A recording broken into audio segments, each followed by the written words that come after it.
So you've heard all about peptides and you're interested in getting in on the action. And you've talked to your doctor, and maybe you've gotten some from a compounding pharmacy, and you know it's kind of expensive, and you've seen these online sites. Should you buy from them? Well, let's talk about it. Before we get going, I'm Jake Watkins. I am a software developer. This channel is I post whatever I want. I call it a high-tech lifestyle as my niche. But I'm going to talk about software development, AI, peptides, whatever else I want to that, in my opinion, is related to being high tech. Usual disclaimer, and it goes with this topic.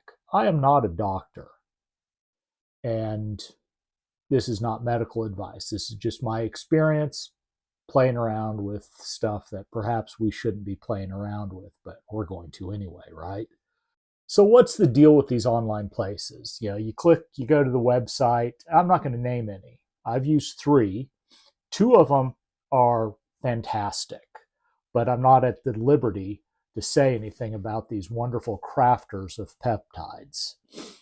The other place, there was nothing, I don't know that there was anything wrong with what they sent me. It's just compared to what I was getting from the compounding pharmacy and what I've gotten from these other 2 places,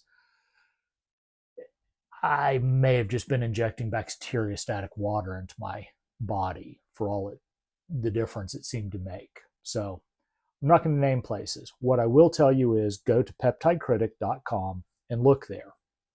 But why all of these warnings for, oh, it's research use only? Let's look at this from the point of view of, let's say it's your shop and you're selling this stuff. If first you have the disclaimer.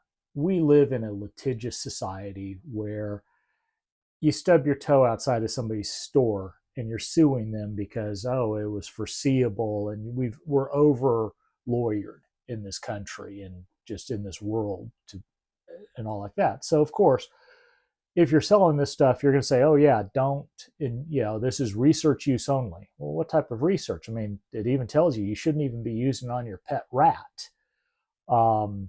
So I guess you're supposed to put in a petri dish on some cells and look at it through a microscope and do stuff like that. But here's the thing. Everybody knows that what you're ordering, you're planning on using on yourself, even though it is not FDA approved. But at the same time, it's ridiculous is fentanyl is FDA approved. Go look it up.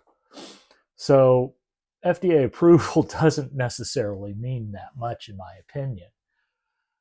But what does matter here is you are taking a risk when you order this stuff. Is it any good? Is it, there are risks with purchasing this stuff. Is the lab that you're purchasing from, is it clean? Are they doing a good job of making sure that what you're getting actually contains what they say it contains? These are all things that are worth paying attention to. When you're on the website, you should look at the little report and see, did they, is this a third-party lab tested product? Because the reality is almost all of the vendors that we're buying from are importing their stuff from China. And yeah, it's China. I prefer that we made the stuff here in the United States, or if you're in Europe, they made it local to you as well. But it's coming from China. But look at the self-interest side. If you were running a shop and you were selling this stuff, you could take and be a scumbag and sell garbage. Thing is, word's going to get out. So you might sell it to a customer once or twice, but once they figure out that, yeah, this is garbage, they're not going to keep buying from you. If you sell a good quality product, your customer is going to keep coming back, and they're going to also recommend you to other people who then help grow your business. The whole point of capitalism is to grow your business by delivering value. And we'll skip all the discussion for capitalism and all like that. The point of running a business is to earn a profit. The best way to earn the profit is to deliver value and word of mouth advertising is the best type of advertising you can have. So you want to do a good job. And I suspect most of the providers that you come across are doing their best to deliver a good quality product, which is kind of my thing with going to peptidecritic.com. I have no affiliation with those guys, by the way. I discovered that website a couple months ago when I've been using BPC 157 for a very long time. So I may have just gotten extraordinarily lucky, although I've got a couple of friends who are also using BPC who have gotten from other places, and they've had good luck as well. If you're not having good luck, hey, out the people. Go to Peptide Critic, put the stuff, let people know that, yeah, I got a bad batch. But at the end of the day, you are the person taking the risk using this stuff. You should be reading up about the peptides. Like, for instance, right now, I'm coming off Retatrutide. I've gotten to my goal weight. Things are great. I'm titrating off. I have a video about coming off of it. And I talk about, just personally how I'm doing it and what I think, if you're using it, what you should be doing and what I've been doing the whole time as well. I lost some muscle along the way. And I've heard about IGF-LR3, right? Well, winds up with this whole research use only. I haven't read studies about IGF-1LR3 yet. I don't know how safe it is. I don't know what other people's experiences are. I see a lot of YouTube videos, people talking about it, but I have concerns. This is strong magic here. You need to do all of the research. Before I started using BPC 157, I read every study I could get my hands on. I talked to a doctor who prescribes it to people. That's how I started off with the compounding pharmacy. Do all of the research yourself, because you're the one injecting yourself with this stuff. You're the one who's going to pay the price if you get it wrong. If you get the dose wrong, it's on you. If you get it from a bad source, it's on you. The whole cop out.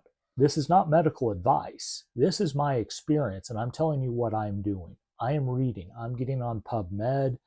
Yes, I will look at Reddit posts, and I don't put a lot of credibility on the stuff, but you read it, and just like the LLMs and next token prediction, you read enough, you start to see patterns. You watch enough YouTube videos of the various bodybuilders, and there are good doctors. As a matter of fact, the doctor I go to actually has a YouTube channel, and he posts videos and he talks about this stuff.